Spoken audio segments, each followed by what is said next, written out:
They say money changes everything, but for Jonathan Harrington, it shattered the very foundations of his life.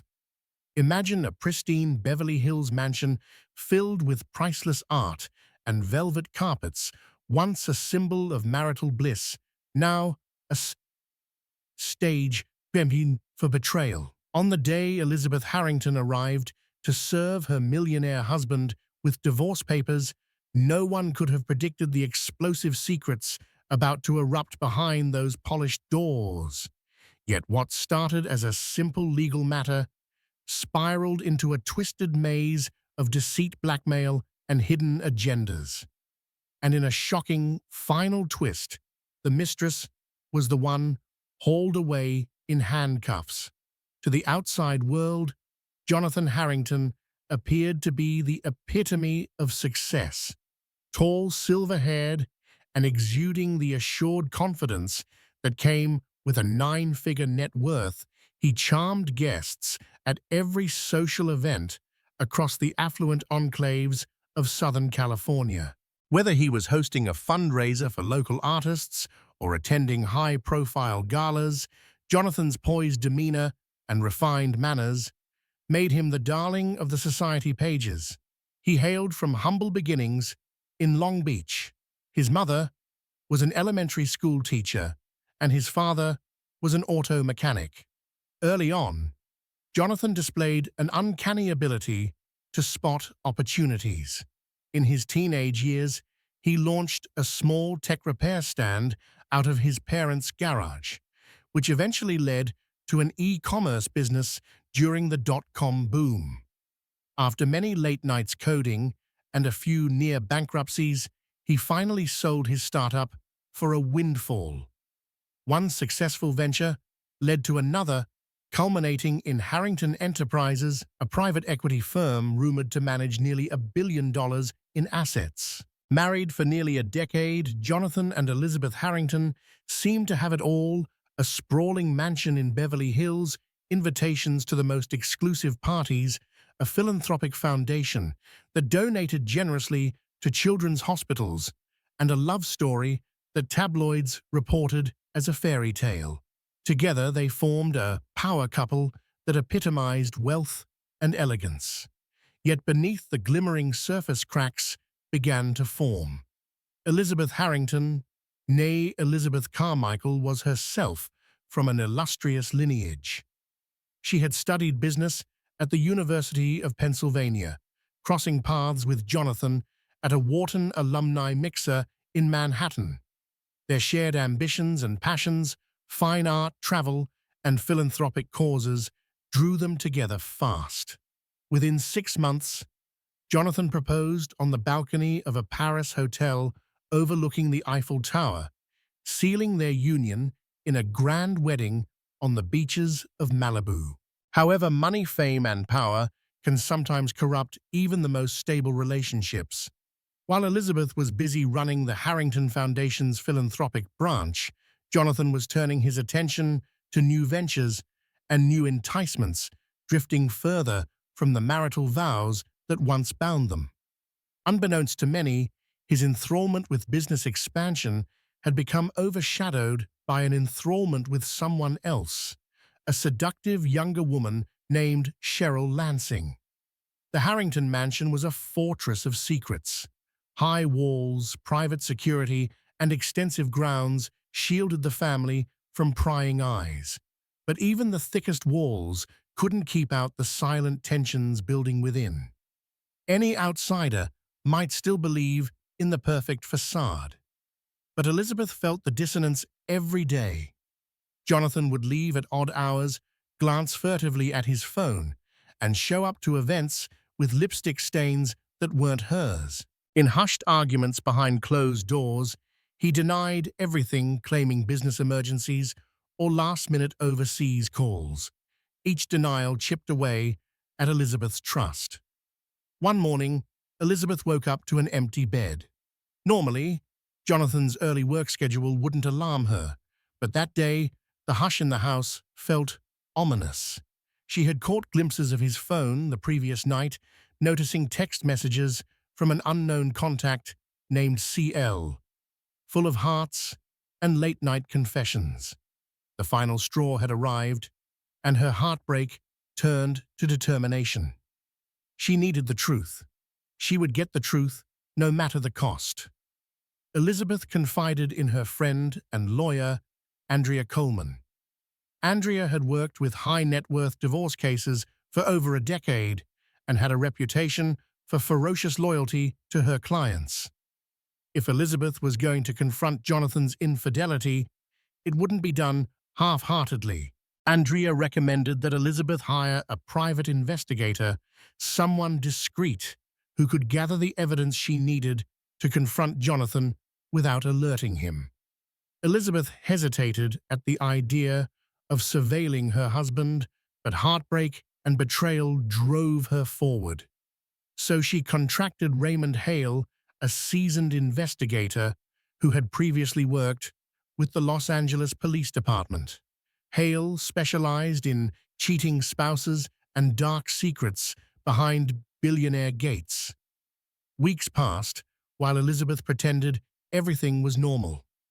She attended charity luncheons, had polite conversation with Jonathan when he was home, and dressed impeccably for society gatherings, but inside, her anxiety grew. Late at night, she would pace the echoing corridors of their mansion, waiting for a text message from Hale, with updates on her husband's whereabouts. Finally, on a crisp morning in November, Hale called her. "I have everything you need," he said. His tone, though professional, carried a weight that hinted at the gravity of his findings. Elizabeth met Hale at a small cafe far from Beverly Hills to avoid being seen. The private investigator sat down, slid a USB drive across the table, and calmly told her what he had discovered. Jonathan was renting a luxurious apartment near Sunset Boulevard under a shell company name. He visited this apartment at odd hours, usually on nights when he claimed to be working late. Photographs showed him entering and leaving with a woman slender, with flowing auburn hair and a penchant for stiletto heels. Her name was Cheryl Lansing, a former model turned aspiring actress. Elizabeth felt her stomach lurch. She had suspected his infidelity, but seeing it confirmed with photographic evidence ripped a new hole in her heart. Hale's dossier also included bank transfers Jonathan had made to Lansing, covered by untraceable entities. It was more than a fling. He was financially supporting this mistress. The betrayal ran deeper than Elizabeth could have imagined. Though tears threatened to escape her eyes, Elizabeth composed herself. "Thank you," she said to Hale, her voice trembling. "You've done more than enough." Elizabeth spent that night staring at the damning photos scattered across her desk. The images weren't just snapshots of betrayal, they were her impetus to act. Anger replaced sorrow. She realized Jonathan wasn't just betraying her, but also jeopardizing the family's reputation and philanthropic mission. After hours of deliberation, she called Andrea Coleman and informed her of the next step divorce. Andrea advised that they proceed carefully. Jonathan was powerful and well-connected.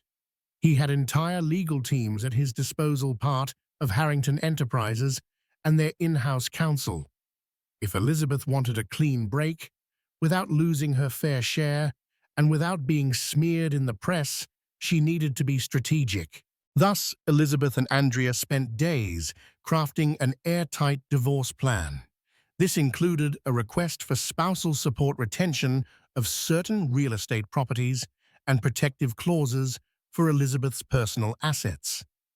They chose a date and method to serve the papers that would ensure maximum confidentiality. But ironically, that plan would soon be overshadowed by a series of unforeseeable events culminating in a morning that would change all their lives forever. The day Elizabeth intended to serve Jonathan with divorce papers started off almost serene. She drove through the mansion's gates, her hands gripping the steering wheel tight. A file folder containing all the legal documents sat in the passenger seat, a silent witness to her turmoil. She had arranged to serve him at the Beverly Hills mansion formally, with a process server present and Andrea by her side. But as Elizabeth's SUV pulled into the driveway, her heart kicked into overdrive. Parked there next to Jonathan's Bentley was a sleek red convertible. It wasn't Jonathan's style. She knew at once whose it was.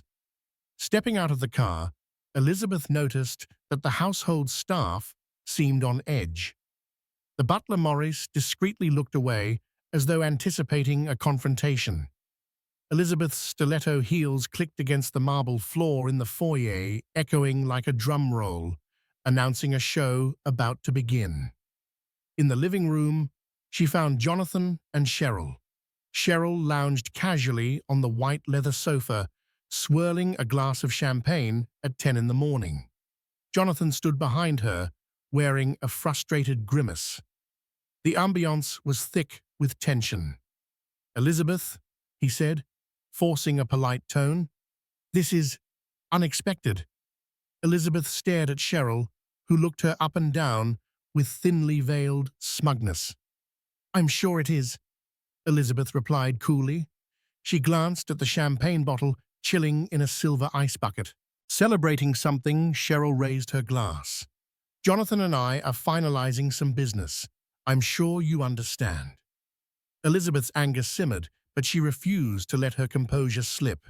Andrea appeared in the doorway, followed by a process server holding an envelope. Jonathan's eyes darted to them, then back to Elizabeth, a look of dread seeping in. "I guess this is as good a time as any," Elizabeth said. She took the envelope from the process server. "Jonathan Harrington, you've been served." The hush that followed was deafening. Even Cheryl set down her glass. Jonathan's gaze burned with betrayal and shock, though for Elizabeth it was too little too late. He opened his mouth to speak, but seemed lost for words. Cheryl stood up, the smirk gone from her face. She looked from Elizabeth to Jonathan, confusion dawning. "You can't be serious," Jonathan finally managed. "Divorce," Elizabeth nodded. "Dead serious. I have evidence of your affair. This arrangement," she gestured around the lavish living room, "is over." Before Jonathan could respond, footsteps thundered down the hallway. A trio of uniformed LAPD officers appeared at the living room entrance, led by Detective Carl Donahue.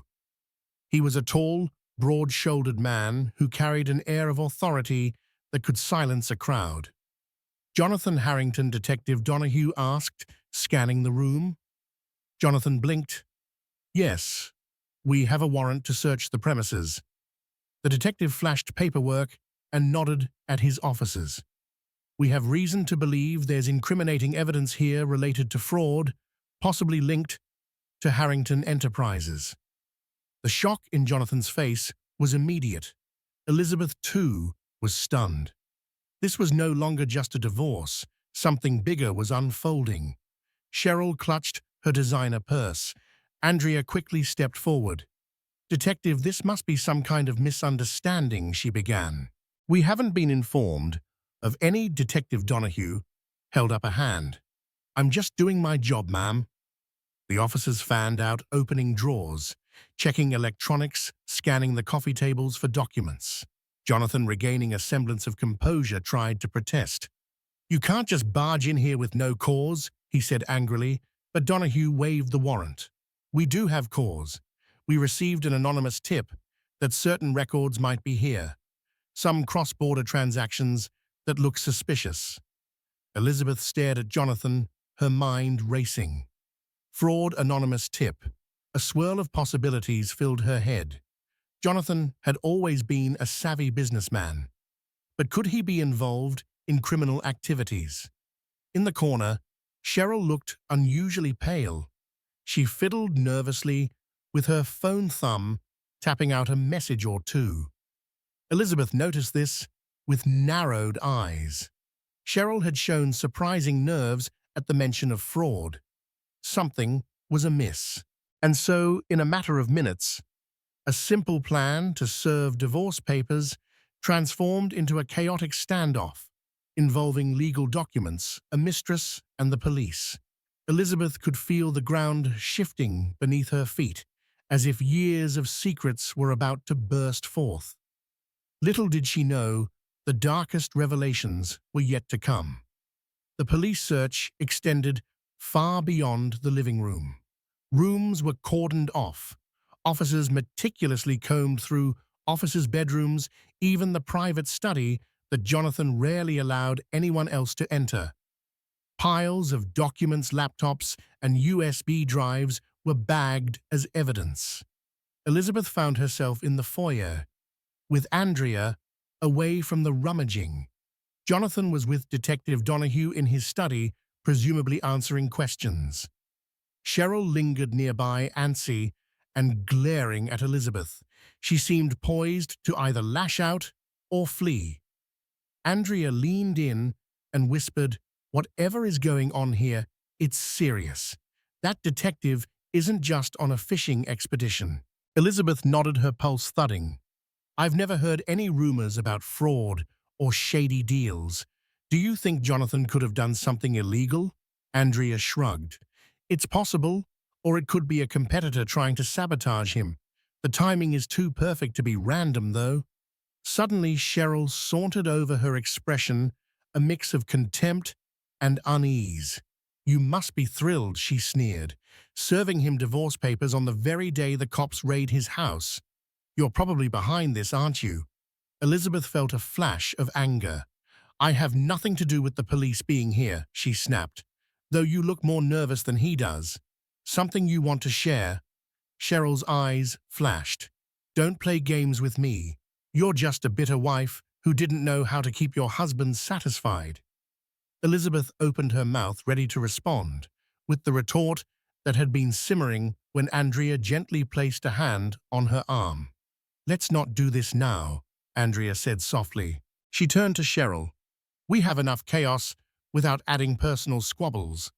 Cheryl shot them both a hateful look and stormed down the hallway, presumably to find Jonathan. Andrea exhaled. "She's not just a mistress. There's something else going on. Keep your eyes open." Over the next hour, Detective Donahue's men emerged with a trove of documents and digital files. Among them were secret ledgers, coded references, and suspicious bank statements funneling money through shell companies. Elizabeth recognized some of the company names from the private investigator's file, the same ones Jonathan used to fund Cheryl's expensive lifestyle. The question was why Detective Donahue finally stepped out of Jonathan's study, where Jonathan remained, likely stewing over his predicament. The detective approached Elizabeth, who stiffened instinctively. "I understand you're Mrs. Harrington," Donahue said. His tone was firm, but not unkind. Elizabeth nodded. "Yes, that's correct." He paused, scanning her expression. "You have any idea what's been going on with your husband's financial dealings?" Elizabeth swallowed. "I only learned recently that he was siphoning money to his mistress, but I had no idea there might be criminal activity." Donahue frowned. "We have reason to believe certain funds were used to bribe foreign officials. We're investigating possible embezzlement and money laundering. My advice, ma'am, get yourself a good criminal attorney, or at least consult with one. Because if these activities were done jointly, or if your name appears on documents," Elizabeth's stomach sank. I had no knowledge." "I understand," Donahue said. "But knowledge or not, you share marital assets and certain responsibilities. So watch your step." He tipped his head politely and walked away, leaving Elizabeth reeling. Andrea quickly reassured her, "Don't panic. We'll ensure you're protected." But even as Andrea spoke, Elizabeth's mind drifted to her philanthropic foundation, which was partly funded by Harrington Enterprises. Could those funds be implicated? For years, she had believed the resources were legitimate, fueling charitable causes. Now she worried the entire philanthropic arm might be tainted by Jonathan's alleged crimes. On the other side of the mansion, voices rose in argument. Jonathan and Cheryl were locked in a heated dispute behind closed doors. Elizabeth's curiosity, piqued, quietly stepped closer. She heard snippets through the door. "You promised me it was all clean," Cheryl hissed. "Stop talking about it here," Jonathan growled. "There's no proof. They can't pin anything on me. Then why am I seeing text messages about blackmail or your frantic bank transfers? You better fix this, Jonathan, or I swear." Their voices lowered, making the rest unintelligible. Elizabeth's heart pounded. Blackmail bank transfers, something far more devious than a simple affair, was at play, and by the end of this day, she feared the magnitude of betrayal would explode beyond all comprehension. After the police concluded their search, they left with boxes of evidence. Jonathan, pale and trembling with anger, emerged from his study. Elizabeth was still there in the living room with Andrea. Jonathan glared at her divorce papers in hand. "You planned this," he accused, voice raw. "You took the first chance to bring the cops down on me." Elizabeth set her jaw. "I told you I had nothing to do with it. I'm here to serve divorce papers because you cheated on me and lied. That's enough reason to end this marriage." He shook his head, eyes flickering to Andrea. "Whatever you think you know, you're only scratching the surface." Then, in a biting tone, he said, "I hope you're prepared for the fallout, because it's not just me they'll come after." A heavy silence followed. Andrea gently guided Elizabeth out of the mansion, advising they leave before the confrontation escalated. As they stepped out into the driveway, they noticed Cheryl standing beside her red convertible phone in the hand. She locked eyes with Elizabeth, malice etched in every line of her face. Without a word, she got into her car and sped away. Elizabeth watched her go, tension coiled in every muscle. "She's up to something, Andrea," she murmured. "I can feel it." Andrea nodded. "We'll keep an eye on her. Let's focus on protecting you first." They drove to Andrea's office, an upscale suite in a Century City high-rise. Once inside, Elizabeth recounted everything she'd overheard, the blackmail threats, the mysterious text messages. Andrea typed notes rapidly, occasionally shaking her head in disbelief. "This could be bigger than just a mistress milking him for money," Andrea said. "Maybe there's evidence that Cheryl was involved in whatever illegal activity Jonathan is being investigated for. She might be the link tying him to those suspicious transactions." Elizabeth ran a hand through her hair, exhaustion settling in. "What do we do next?" "I'll file the divorce paperwork officially tomorrow," Andrea replied. "Meanwhile, we should look into securing your personal assets, and we'll consult a criminal attorney about the possible charges the police mentioned. I don't think you'll be implicated, but we can't be too careful." The rest of the day was a whirlwind of phone calls and paperwork. Elizabeth's mind spun with questions. Had her entire marriage been a lie? Was the philanthropic empire she built with Jonathan tainted by corruption? Who was Cheryl really, and how deep did her involvement run? Evening, Elizabeth checked into a discreet suite at the Beverly Wilshire Hotel. She couldn't stomach returning to the mansion. As she gazed out at the twinkling city lights, she replayed the day's events in her mind. Serving Jonathan with divorce papers should have been a moment of relief, a step toward regaining her independence.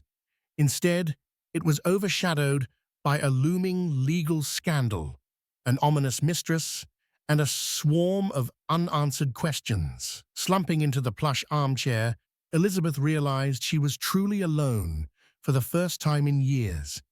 No Jonathan, no staff, no illusions of a perfect life. Tears slipped from her eyes as the city lights blurred.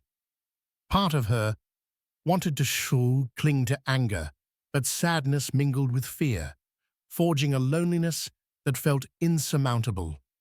Still, a glimmer of resolve sparked within her. She had come too far to crumble.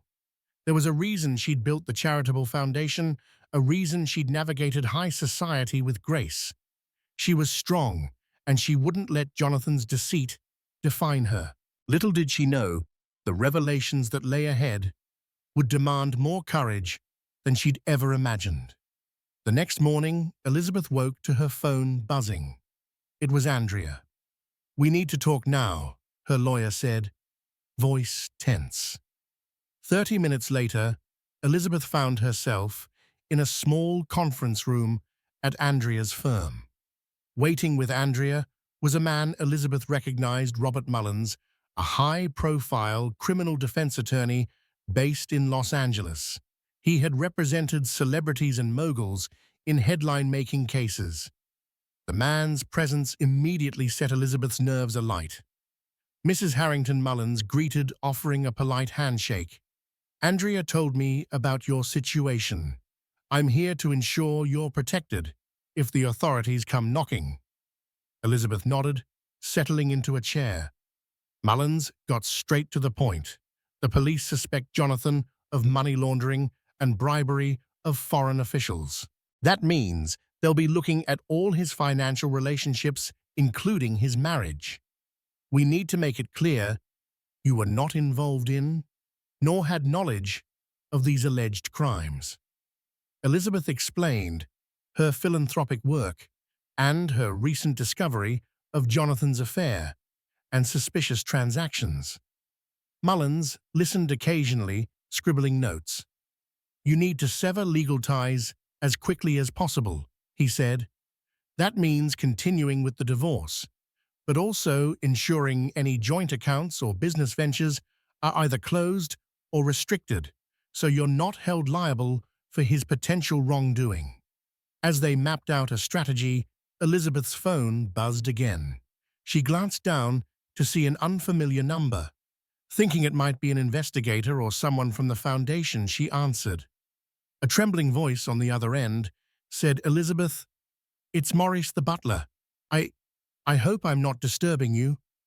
She frowned. "Maurice, is everything okay?" A pause. "I think you need to come back to the mansion. Something happened with Miss Cheryl. She's here with boxes taking some of Mr. Harrington's belongings.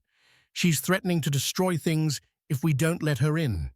I'm sorry, but Mr. Harrington is out and no one else can stop her."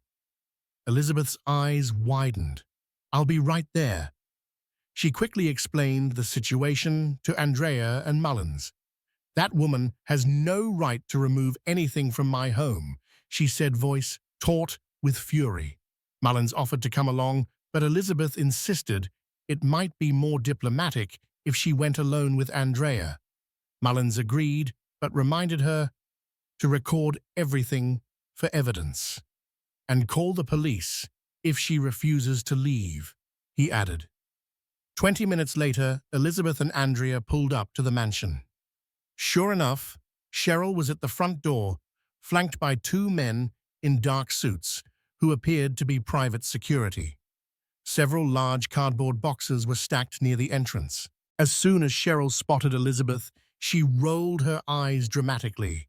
"Finally decided to show your face," Cheryl snapped. "Jonathan told me to pick up some of his things." Elizabeth glowered. "Where is Jonathan?" Cheryl shrugged. "He left me a message last night. He told me he's staying somewhere else for a few days while the cops sort out their little fiasco. I'm just helping him pack." Andrea eyed the private security men. "Do you have a signed authorization? A list of what you're entitled to take?" One of the men handed over a piece of paper. Andrea glanced at it, her lips tightening. "This is barely legible. A handwritten note signed only by Jonathan. We have no verification of his signature or the inventory of items you're removing." Cheryl's face darkened. "It's legit. Besides, I'm only taking personal effects, his documents, clothing, and a few knickknacks. Or are you going to stop me?" Elizabeth folded her arms. I have every right to stop you if you're removing items that belong to me or to the estate. Anything purchased during our marriage is subject to community property laws in California, and until we finalize the divorce, you can't just waltz in and take what you want." Cheryl smirked. "I'd watch your tone. You have no idea what Jonathan and I share, financially or otherwise." She stepped closer, lowering her pulse. "I'm not just a fling. We have a partnership, and that means a lot of what you thought was yours might be mine now." The threat sent Elizabeth's heart racing. "Partnership," she repeated. "Are you implying you're involved in his businesses?" Cheryl waved a hand dismissively. "It's too complicated for you to understand. Now, if you don't mind, I have boxes to fill, and I'd appreciate it if you didn't stand in my way." Andrea stepped between them. "We can resolve this in a civilized manner. If Mr. Harrington wants personal items, he can request them through his attorney. Until then, you have no right to be here uninvited." Cheryl laughed, a harsh sound echoing in the polished foyer. "I'm not leaving until I get what I came for." With that, she motioned for her security men to carry the boxes inside. Elizabeth felt her blood boiling. This mistress-turned possible accomplice was acting like she owned the place. For a moment, Elizabeth imagined forcibly throwing Cheryl out, but she knew better. One mistake could jeopardize her legal standing. She glanced at Andrea, who gave a subtle nod. Elizabeth pulled out her phone. "I'm calling the police, right now." Cheryl's smile vanished. "You wouldn't dare." "Oh, I would," Elizabeth shot back. "And I will." She tapped 911, feeling an odd surge of adrenaline. Whether Cheryl was bluffing or truly had some claim to Jonathan's assets, Elizabeth wasn't going to let her ransack the house unchecked. Cheryl's face flickered with panic. She exchanged a worried glance with her security men. "Let's go," she hissed, waving for them to exit. "It's not worth it." They stomped out as the dispatcher answered. Elizabeth calmly explained the situation, though. By the time she finished, Cheryl and her entourage were peeling away from the driveway in that red convertible. The boxes remained empty, scattered near the entrance. Elizabeth exhaled shakily relief, mingled with foreboding. If Cheryl was brazen enough to show up demanding property, what else was she capable of? The deeper this rabbit hole went, the more Elizabeth felt like she was caught in a labyrinth of lies, each turn revealing yet another threat. That same afternoon, Elizabeth decided to visit the Harrington Foundation's headquarters in downtown Los Angeles. She'd avoided the office for days, grappling with the personal turmoil. But the conversation with Detective Donahue about possible money laundering and the memory of Cheryl's threats weighed heavily on her mind. She needed answers. The foundation occupied an entire floor in a gleaming skyscraper. Walls of glass overlooked the city, and the reception area was adorned with photographs of charitable endeavors, hospital wings they had funded, educational scholarships they had provided, and international relief programs. Walking through, Elizabeth felt a sharp pang of nostalgia. This was her life's work, the legacy she wanted to build with Jonathan. An uneasy hush settled over the staff as she entered. Everyone knew about the divorce rumors swirling, and many had witnessed the news footage of the police at the Harrington mansion. She offered polite nods, forcing a tight smile, and headed straight for her office. Inside, she found her assistant, Mia Delgado, sorting through a stack of folders. Mia's eyes were red-rimmed, as if she'd been crying. "Mrs. Harrington, thank goodness you're here." Elizabeth set her purse down. "What's going on, Mia? Is something wrong?" Mia hesitated, her hands trembling slightly as she handed over a folder. "Auditors came by earlier, accompanied by a police officer. They requested documents relating to the Foundation's overseas transactions. They even mentioned potential involvement in the investigation against Jonathan. I I gave them everything I had. Elizabeth flipped through the folder. It contained requests for budgets, receipts, and wire transfers, some that looked entirely unfamiliar to her. Large sums of money had been funneled to accounts in Dubai, Singapore, and other financial hubs. She recognized some philanthropic projects, but not nearly enough to justify those amounts. These transactions, Elizabeth said slowly, her voice quivering, they don't match the normal budgets we allocate to international programs. Who authorized them? Mia shook her head. I don't know. They're signed off by Jonathan, but also there's another signature. I can't make it out. Elizabeth studied the scrawled signature next to Jonathan's. It wasn't hers, nor Andrea's. Then a chilling thought crossed her mind. Could it be Cheryl's? She had never seen Cheryl's signature, but the loops and curves had a feminine flair. If Cheryl had somehow embedded herself into the foundation's finances, it could be catastrophic. Clutching the folder, Elizabeth felt a rising wave of nausea. She sank into her desk chair. Mia, how long have these transactions been happening? For at least a year, Mia said softly. I only discovered them when the auditors pointed it out. They said some of the accounts had been flagged for irregular activity. Elizabeth's mind reeled. A year. How had she missed this? She prided herself on her involvement with the foundation, yet she'd never noticed such massive wire transfers. Had Jonathan deliberately kept her in the dark, forging her signature on official documents, or had he used Cheryl as a proxy? Either way, it felt like betrayal on a grand scale. I'm so sorry, Mia murmured, tears in her eyes. I should have caught this sooner. Elizabeth reached out to clasp Mia's hand. This isn't your fault. Jonathan had the power to bypass normal checks. We'll fix it. But even as she said the words, she wondered if it was too late. If the foundation was implicated in money laundering, everything she'd built was at risk. Her reputation, her philanthropic mission, even the scholarships that relied on their funds. With every new revelation, it felt like Jonathan had orchestrated an elaborate fraud using the foundation's good name as camouflage. Before leaving, Elizabeth locked the questionable documents in a fireproof cabinet. She instructed Mia to forward copies to Andrea Coleman and Robert Mullins. If the police were already involved, it was best to be transparent and cooperative.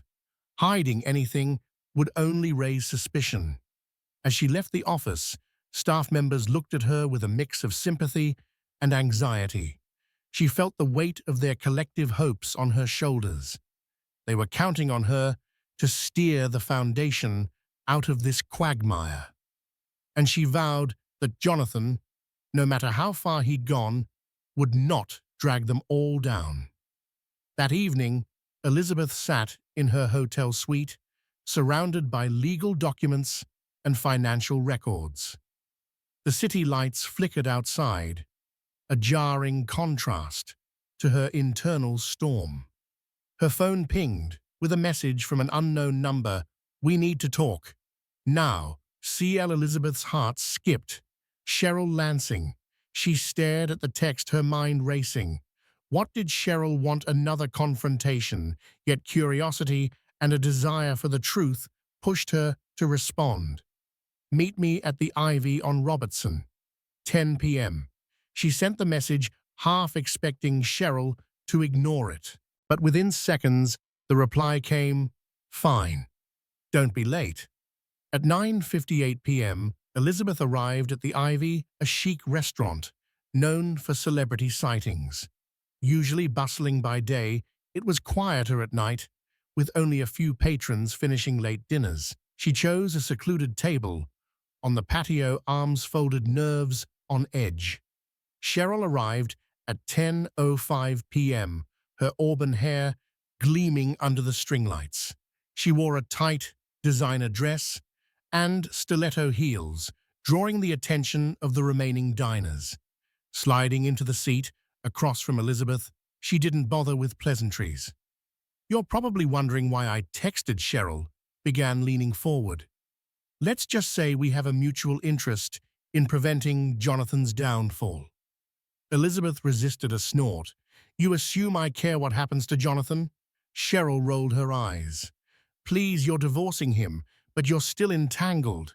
If he goes down for fraud or money laundering, you and your precious foundation might get dragged down too.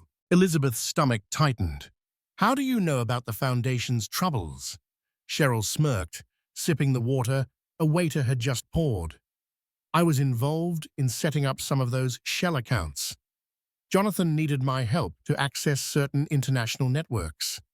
I have connections models, clients wealthy individuals overseas. It wasn't that complicated once we set up the right channels. Elizabeth's fingers curled into fists. So you admit you aided his crimes? Cheryl shrugged. We had an arrangement. He funded my lifestyle and I helped him launder money. Don't act so shocked. This kind of thing happens every day in high society. Revulsion churned inside Elizabeth. She'd never felt so repulsed. So you're complicit. Why come to me now? Cheryl drummed her manicured nails on the table. Because Jonathan's in panic mode. He's cutting deals behind the scenes, trying to pin everything on me if this goes to trial. I have proof documents, emails, voice recordings. If I release them, it'll be clear Jonathan orchestrated everything, but it'll also show that the foundation's finances were used. You'll be in the spotlight too. Elizabeth's breath caught. Are you blackmailing me? Not necessarily. I just want a deal, Cheryl said sweetly. If you and I can work together, we can bury the evidence of your foundation's involvement. I'll direct the authorities to focus solely on Jonathan. You come out clean. I slip away with enough money to keep my mouth shut, and Jonathan faces the music. Shock, fury, disgust, it all whirled inside Elizabeth's head. She stared at Cheryl in disbelief. You're unbelievable. You wrecked my marriage, manipulated Jonathan, and now you want me to pay you to save my foundation. Cheryl sipped her water calmly. You can cling to your moral high ground, but we both know the system is ruthless. People like Jonathan don't go down without casualties. The cops will freeze assets, the press will have a field day, and your philanthropic ventures will be smeared. Trust me, the more you try to pretend you're above this, the harder you'll fall. Elizabeth stood, abruptly eyes flashing. I won't stoop to your level. I'll fight legally and ethically. You can rot in prison for all I care. Cheryl laughed a cold sound. Good luck with that. I'll give you 48 hours to reconsider. After that, I'll release everything. The police, the media, everyone gets full disclosure with your name front and center. Elizabeth's hand shook as she grabbed her purse. She turned to leave, but paused, leveling Cheryl with a final glare. You underestimate me. Cheryl's smile only widened. We'll see. Elizabeth stormed out, heart pounding, a swirl of conflicting emotions surging in her chest. She wanted to believe in the justice system, in the possibility of exposing Cheryl's lies without being dragged down. But beneath her righteous anger, a seed of doubt took root. Could Cheryl's blackmail bring down the entire foundation? Back at her hotel, Elizabeth relayed the meeting's events to Andrea and Robert Mullins. Andrea was outraged, calling Cheryl's bluff nothing short of extortion. Mullins took a more calculated approach. It's blackmail, plain and simple, he said, pacing the suite. But she's also a key witness. If she can prove Jonathan's direct involvement, the prosecution could focus on him rather than the foundation. On the other hand, if she hands those documents over and they show your name anywhere in the chain of command, the authorities might investigate you as an accessory. Elizabeth pressed her hand to her forehead.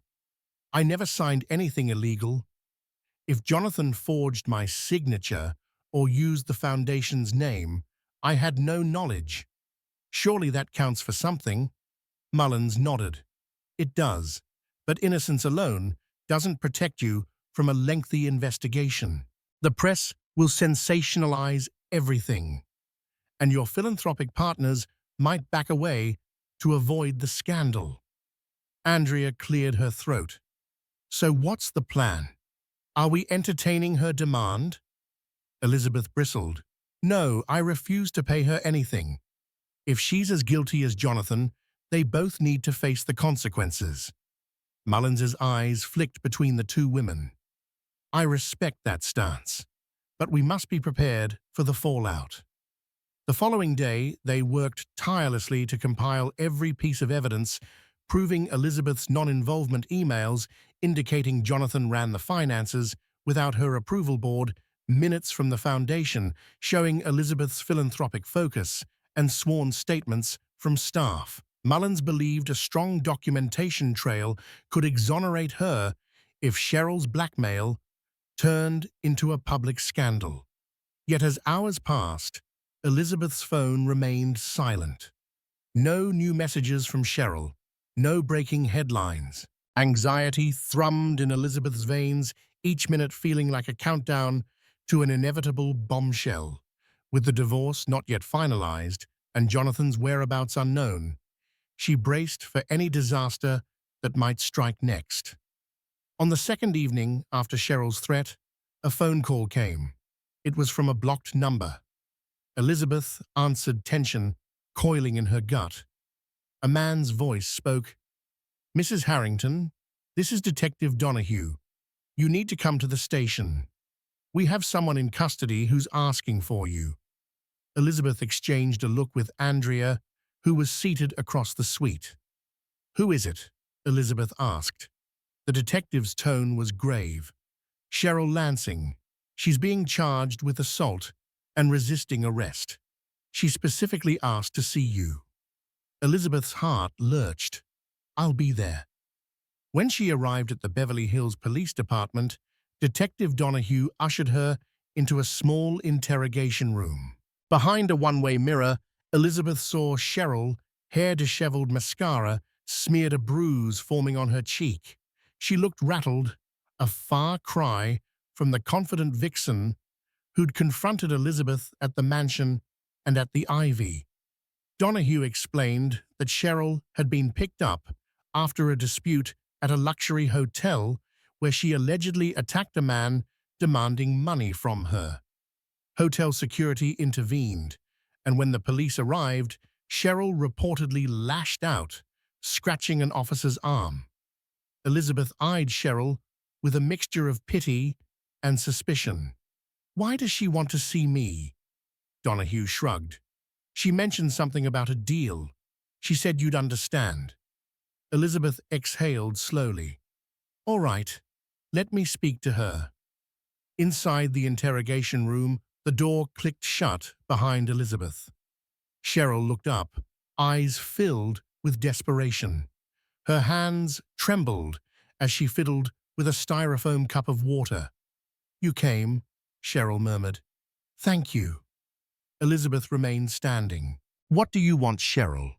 Did your blackmail plan blow up in your face? Cheryl grimaced. You don't understand. I was attacked. The man at the hotel was a messenger for someone else, someone connected to Jonathan's overseas deals. They demanded I hand over the documents incriminating him or they'd ruin me. I refused. Things got violent. Elizabeth crossed her arms, skepticism etched on her face. Sounds like you're in trouble. Cheryl's eyes brimmed with tears. I never meant for it to go this far. I was just... Jonathan promised me a life of luxury. I got caught up in the power of the money. I didn't realize the criminals he was tied to. She paused, shaking her head. They're dangerous. They were threatening me if I didn't cooperate. Elizabeth studied Cheryl's tear-streaked face. Was this genuine remorse or another performance? Why call me? She asked quietly. Cheryl sniffed, looking up with eyes that glistened. Because I can't trust Jonathan. And you're the only other person who wants him exposed. I still have the evidence documents recordings, but I want immunity. I'll testify against him if you can get me a deal with the DA. Elizabeth stared at her waves of conflicting emotion crashing inside. Cheryl had caused so much pain, she was a liar, a blackmailer, an accomplice. But she also possessed the key to destroying Jonathan's criminal empire. If she testified, it could clear Elizabeth's name, preserve the foundation, and hold Jonathan accountable. "Why should I believe you?" Elizabeth finally asked. Cheryl placed a trembling hand over her heart. "Because I have no one else to turn to, and because I'm done lying. Please, Elizabeth, help me make this right." Elizabeth wavered, her sense of justice battling her anger. If Cheryl truly had evidence that could exonerate the foundation and bring Jonathan's crimes to light, ignoring it would be a mistake. Still forging an alliance with her mistress felt like a bitter pill. At length, Elizabeth sighed. "I'll speak to my lawyer about contacting the DA. If you really have what you claim, we can negotiate a deal. But you're going to have to come clean, completely." Cheryl nodded, tears slipping down her cheeks. "I will. Thank you." Their eyes locked in that tense moment. The scorn and fury that once defined their relationship hung in the air like a ghost. Now, they stood at a crossroads, an unlikely alliance that could either free them both or drag them into deeper chaos. Over the next few days, Elizabeth and Andrea worked with Detective Donahue and the district attorney's office to arrange a proffer session for Cheryl. Robert Mullins negotiated a preliminary agreement stating that if Cheryl provided verifiable evidence implicating Jonathan in illegal activities and cleared Elizabeth of any involvement, prosecutors would consider reduced charges for Cheryl's role in the scheme. Cheryl, out on bail, handed over a trove of encrypted files.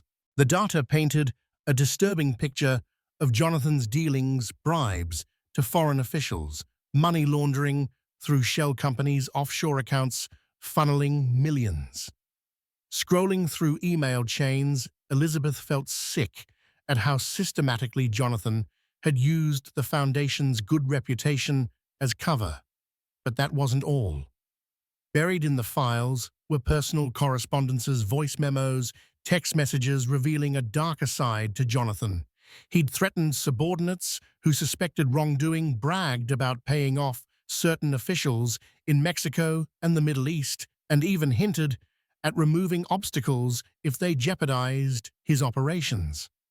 The Jonathan Harrington that Elizabeth had once admired was nowhere to be found. In his place stood a ruthless, power-hungry manipulator. Armed with this evidence, the district attorney's office authorized a sting operation. They believed Jonathan was still trying to move assets to avoid seizure, possibly with the help of overseas contacts. The plan lured him into a meeting with Cheryl, who would claim she'd retrieved the incriminating data and was ready to hand it over if he provided a final payoff. With the police listening in, Jonathan's confessions or attempts at bribery would seal the case against him. Elizabeth was conflicted about the sting. A part of her wanted to personally confront Jonathan, demand answers for his betrayal, but she knew the safer route was to let the law handle it. She didn't want to risk her own safety or compromise the operation. Finally, a meeting was arranged at a private yacht Jonathan had docked in Marina del Rey. Cheryl called Jonathan, feigning desperation. She told him she'd been arrested, that she had the evidence, and the only way she'd stay quiet was if he paid her immediately. Jonathan, likely cornered by the ongoing investigation, agreed. He demanded secrecy and insisted they meet at the yacht, far from prying eyes. On the appointed evening, Detective Donahue and a team of undercover officers hid aboard the yacht, concealed in cabins. Elizabeth waited anxiously on the dock, accompanied by Andrea and Mullins, who monitored a live audio feed. She'd insisted on being present, though, at a safe distance. Cheryl arrived first, wearing a wire. Her voice trembled with fabricated fear as she greeted Jonathan on the deck. Elizabeth listened through headphones, her heart hammering. "Thank you for coming," Cheryl said. "I told you they've got me pinned. I can't go to jail, Jonathan. I won't survive." Jonathan's voice was tense. "Calm down. Give me the data, and I'll make sure you're taken care of." Cheryl's voice quivered. "How are you going to wire me the money? I need cash, and I need a plan to get out of the country." Jonathan cursed under his breath. "I have a contact in Rio de Janeiro. They'll set you up. But I need the files first, all of them. No copies." Cheryl paused, playing her role perfectly. "And Elizabeth, she has no clue, right? You're not throwing me under the bus to save your own skin." Jonathan's tone sharpened. "Elizabeth is a liability. She's playing the victim, but I won't let her ruin me. I have ways of dealing with her. But first, the files." Elizabeth's stomach churned at how coldly he spoke about her. The man she once loved sounded like a villain from a crime drama. She heard rustling, likely Cheryl handing over a thumb drive. "That's everything," Cheryl said quietly. "Emails, recordings, bank statements." Jonathan exhaled heavily. "Good. I'll see that you're—" Suddenly a clamor erupted through the headphones, shouting the sound of scuffling footsteps and the unmistakable ring of firearms being drawn. Detective Donahue's voice blared, "LAPD, hands up!" Elizabeth's breath caught. Andrea clutched her arm. Through the feed, they heard Jonathan roaring in fury, Cheryl crying out, officers barking commands. Then came a flurry of motion on the dock as the police led Jonathan off the yacht in handcuffs. His face was thunderous hair, disheveled, but there was no mistaking the finality of the moment. Elizabeth, Andrea, and Mullins hurried toward the police vehicles, adrenaline surging. Detective Donahue held Jonathan by the arm as they reached the dock, reading him his rights. A second officer had Cheryl's wrist in a gentle grip, though she wasn't cuffed. She wore the wire, tears staining her cheeks, but her gaze was determined. Jonathan caught sight of Elizabeth, and his eyes blazed with hatred. "You," he spat, "you set me up."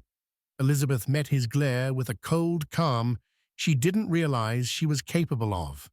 "You set yourself up the moment you decided to break the law and our marriage." He lunged toward her, snarling, but the officers restrained him. "You'll regret this," he growled. "I'll make sure you go down with me." Elizabeth stood firm, heart pounding. "I think we both know you don't have that power anymore." Detective Donahue ushered Jonathan into a squad car, slamming the door. A hush settled over the dock, interrupted only by flashing lights and police chatter. Cheryl stood to the side, arms crossed, looking drained. Elizabeth approached her cautiously. "You did the right thing," she said, voice subdued. Cheryl nodded, not meeting her gaze. "I know, but it doesn't fix everything I've done." Elizabeth studied the woman who had once been her most bitter rival. The DA might show leniency, she offered, if you're genuinely remorseful and continue to cooperate. Cheryl shrugged. "Maybe, I really did love him at first, or at least the version of him I thought I knew, but it all got twisted."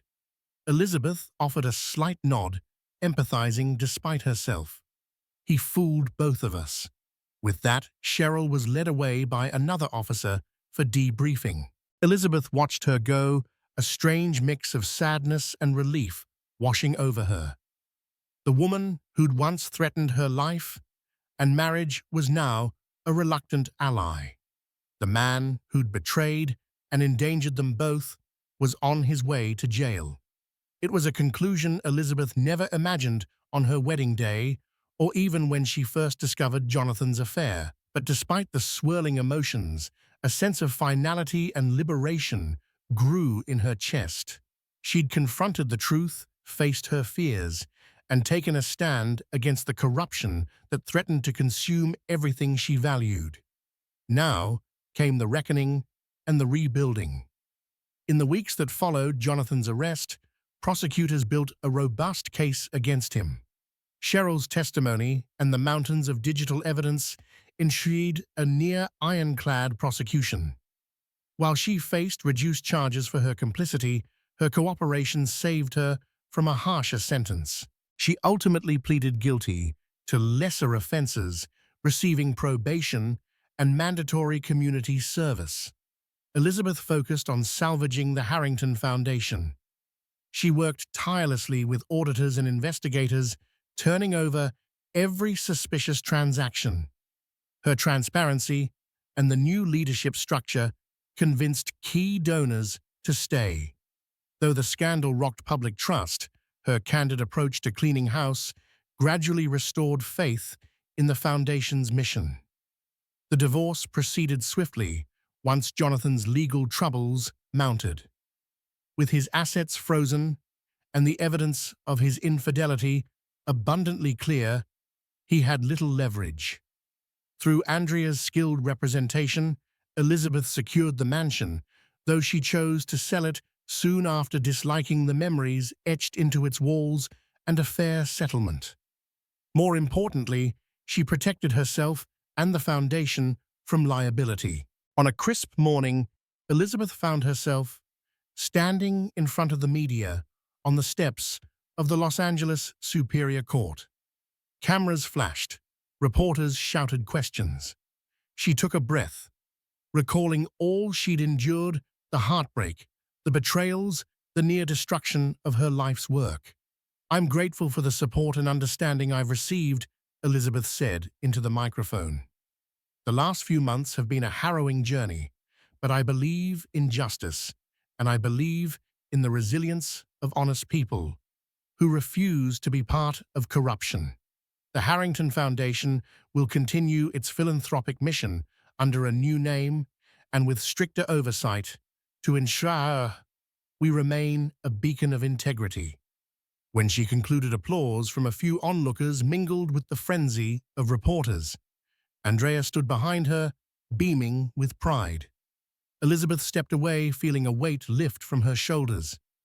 She was no longer Jonathan Harrington's wife, no longer shackled by secrets. As she left the courthouse, she thought of Cheryl, who was likely fulfilling her community service hours at a women's shelter in Hollywood. A small part of Elizabeth hoped Cheryl would find a more grounded path, having seen the dark side of wealth and power. In the coming months, Elizabeth poured her heart into rebranding the foundation, now called the Carmichael Trust, honoring her maiden name. She partnered with reputable NGOs, ensuring every dollar was accounted for. She traveled to visit projects overseas, forging new connections, and personally apologizing to anyone affected by Jonathan's corruption. Gradually, her name was associated not with scandal, but with perseverance and sincerity. On a hazy afternoon in June, Elizabeth packed her belongings in a sunlit office overlooking downtown LA. The last few boxes contained old memories, pictures of her and Jonathan at fundraisers awards with both their names engraved. She placed them aside for storage, uncertain if she'd ever want to look at them again, yet a sense of calm filled her. She'd stood up to the man who wronged her, dismantling the facade of their fairy tale marriage. She'd protected her life's work, and she'd discovered a reservoir of strength she never knew she possessed. As Elizabeth stepped outside, the warm breeze brushed her face. She tipped her head back, letting the sunshine wash over her, imagining a horizon full of promise. This was the dawn of a new day, and she was finally free. Even the mightiest fortress of luxury and deceit can crumble under the weight of truth. Elizabeth Harrington walked away from her tumultuous marriage with her head held high and with a renewed determination to rebuild her legacy on honesty and compassion. Jonathan's downfall served as a stark reminder that no fortune can shield a person from consequences when corruption and betrayal run rampant. Yet out of every shattered piece of this scandal rose a stronger, more fearless woman, one committed to protecting the charitable mission she once shared with her husband. Now the newly established Carmichael Trust stands as a testament to resilience, proving that integrity triumphs over greed. Thank you for watching and listening to this gripping tale. If you found this story compelling, please like, share, and subscribe to our channel for more high-stakes dramas, real-life lessons, and captivating narratives. Your support helps us continue unveiling stories of courage and redemption.